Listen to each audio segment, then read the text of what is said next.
How can a shop determine if it's time to outsource their pre-stretched screens or pre-made frames?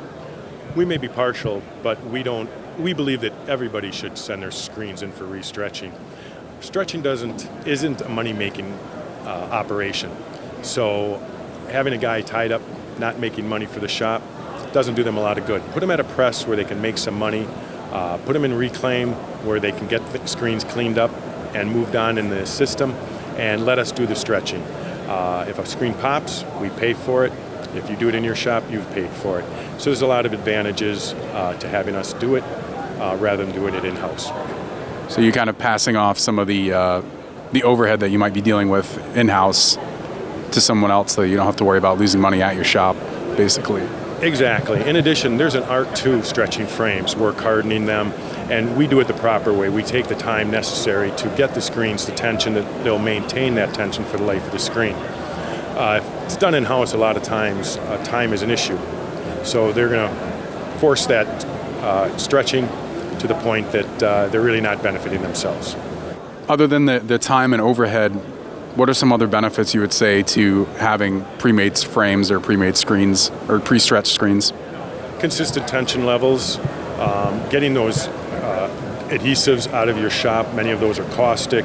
Many of the adhesives that people use, the cyanoacrylates, actually do more harm to the mesh than our two-part urethane. So taking the adhesives out, taking out the inventory that they have to carry in order to stretch screens are all beneficial to them to have them outsourced. How are some ways a shop can plan out their workflow if they are ordering out things like frames and screens so that there isn't a kind of a stopgap between when they get the new screens in and so they can keep the shop running? Sure. The typical rule of thumb, there's two rules. The first one is 3 times the number of screens that you use in your maximum production day. So for example, you use 50 screens on your busiest day, you would need 150 frames in your loop. In other words, 50 in reclaim, 50 coated, ready to be shot, and 50 at press. The other rule is 4 times. And with that, you don't have to worry about coming up short on a mesh count. If a screen pops, you have something that can go in there immediately. So again, by carrying the proper number of screens in your inventory, you aren't going to have a problem of falling short in a job and having to rush a screen to press, having a lot of downtime, things like that. So by carrying the proper number, having to be without a screen should not happen. As far as the ordering process goes, every shop has different specialties, different customer needs, but what are some key things that they're going to want to order as far as, are there specific mesh types that every shop should have on hand? And certain frame sizes? Yes, when I go into a lot of shops, you'll find a wide range of mesh counts. And I try to get them to clean that up, to reduce their inventory, to control that inventory so that they have the screens necessary for the job at hand. Typically, I'll recommend to a shop carry a lot of 110s, textile in particular.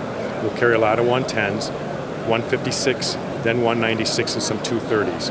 That range gives you the perfect coverage for any type of printing, whether it be halftones, multicolors, line art, white on darks, things like that. Between those mesh counts, you should be able to achieve the print quality for that particular garment or that particular job.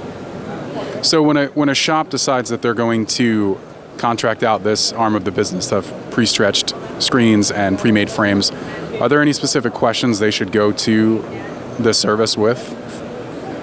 Absolutely. They should talk about how the screens are stretched. Are they work hardened? What type of glue do you use when you hold the frame or the mesh to the frame? What type of warranty on your frame do you have? In our case, we have a lifetime warranty on our welds and our frames from leaking and cracking. Those are important things. And again, the 2-part urethane that we use is a lot safer, a lot less damaging to the mesh, and will be a superior adhesive for the mesh than, say, a cyanoacrylate. And then it boils down to the work hardening as well.